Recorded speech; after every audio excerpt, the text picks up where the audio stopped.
Bonjour à toutes et à tous. Aujourd'hui, on va traiter d'un exercice du chapitre sur les complexes. Dans cet exercice, on doit montrer qu'un argument de phi de oméga de h de j oméga est égal à moins pi sur 2 moins arctan d'oméga. Pour rappel, on a déjà calculé h de j oméga dans une autre vidéo, donc on sait que h de j oméga est égal à 1 sur j oméga fois entre parenthèses 1 plus j oméga. Dans un premier temps, on va devoir mettre h de j oméga en argument. Donc on va remplacer le h de j oméga en rouge par son résultat, ce qui nous donne donc argument de 1 sur j oméga fois entre parenthèses 1 plus j oméga. Pour la suite, on se souvient grâce au cours que l'argument de b, la partie au numérateur, sur a, la partie au dénominateur, est égal à argument de b moins argument de a.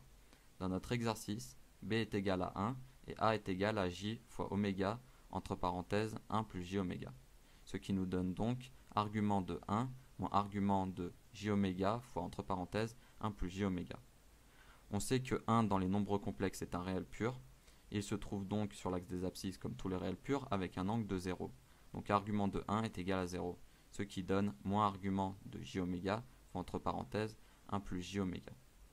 Ensuite, on voit qu'on a deux termes j oméga et 1 plus j oméga, sachant qu'on sait que l'argument de a fois b est égal à l'argument de a plus l'argument de b, avec dans notre exercice a qui est égal à j oméga et b qui est égal à 1 plus j oméga, ce qui nous donne donc ceci. On fait bien attention aux parenthèses car le moins devant la parenthèse s'applique aux deux arguments. On va ensuite devoir remplacer argument de j oméga et l'argument de 1 plus j oméga. Donc pour rappel, j oméga est un imaginaire pur, en sachant que les réels purs se trouvent sur l'axe des abscisses et les imaginaires purs sur l'axe des ordonnées. On voit que j oméga est supérieur à 0, donc il se trouve pile sur l'axe des ordonnées, donc comme ceci. Il a donc un angle de pi sur 2. On remplace donc argument de j oméga par pi sur 2. Ensuite, on veut connaître la valeur de argument de 1 plus j oméga.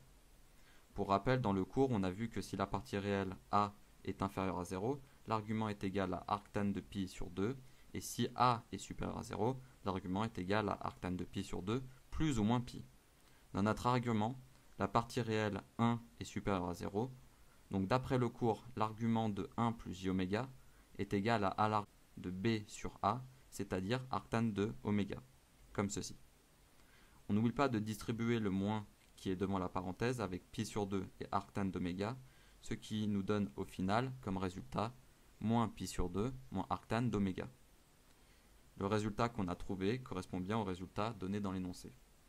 A bientôt.